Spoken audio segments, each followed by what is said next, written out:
Welcome to the Nebraska Department of Education's webinar on ELPA21 screener updates. The purpose of this webinar is to inform districts about the changes in the ELPA21 screener for the 2018-2019 school year. For anyone administering the ELPA21 screener, it is important to review all the screener training modules and screener manuals on the Nebraska AIR portal before administering the screener.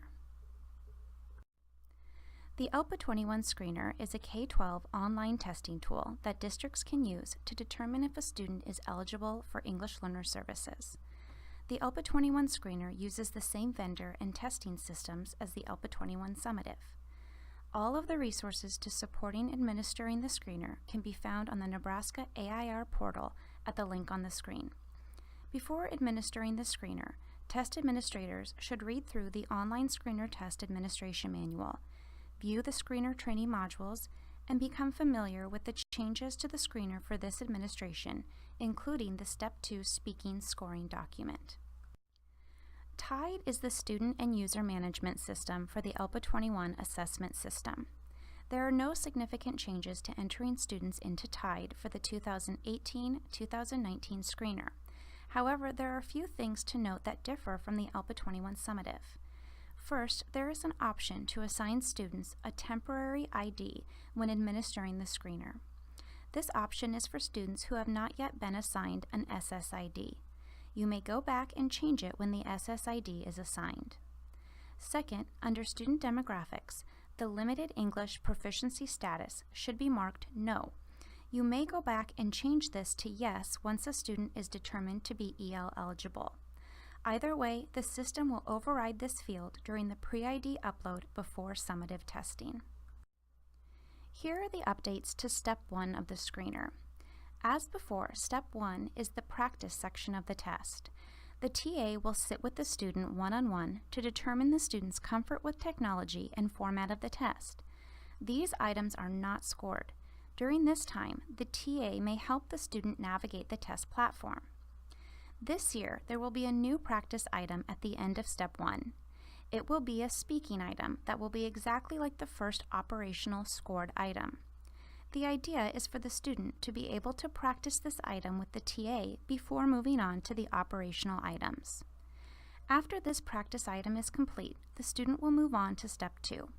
They will see a speaking item just like the one they practiced with the TA, but during Step 2, the TA will score the item on the student's computer.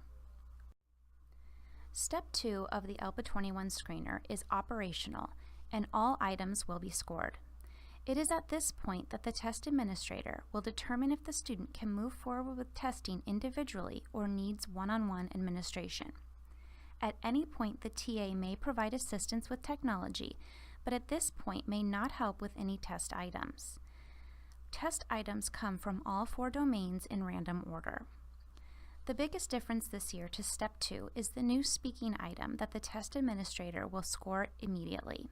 How this works is that the first operational item will be the new speaking item, similar to the one the student has just practiced in Step 1. For this item, the test administrator will sit with the student as they respond to all questions in the speaking item. A rubric and training document are provided by ELPA21 that the TA should be familiar with before administering the test. The TA will immediately score the item in the student's computer before the student can move on to complete Step 2.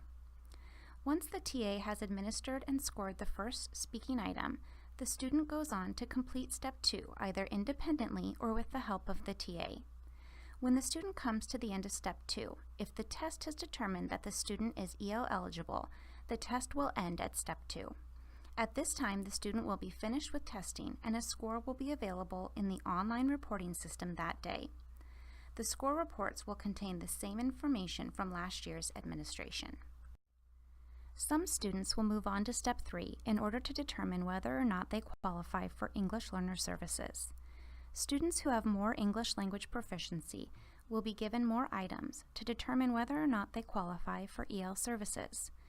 For these students, Step 3 will be similar to Step 2 in that they will have items from all 4 domains in random order. However, Step 3 contains some constructed response items in speaking and writing, which require central scoring through the vendor. As a result, scores from students who make it to Step 3 will not be available that day but can be accessed in the online reporting system within 7 days. Please note that there are no notifications when the scores are available. The test administrator will need to check the online reporting system for scores. Again, the online reporting system is where to find student reports for the ELPA21 screener. Students who stop at Step 2 will have results that day. Scores for Step 3 will be back within 7 days. Please remember that AIR does not send out a notification when a score is available. Test administrators must check the ORS system for the scores. AIR has agreed to put a priority on scoring secondary students' assessments in order to make these reports available within 48 hours. The individual student reports look similar to the ELPA21 summative reports without scale scores. Students receive a level of 1 through 5 for each domain: speaking, listening, reading, and writing, as well as an overall proficiency status of emerging, progressing, or proficient. If a student receives a proficiency status of proficient, they are not eligible for EL services. All other students are eligible for services and should be identified as English learners.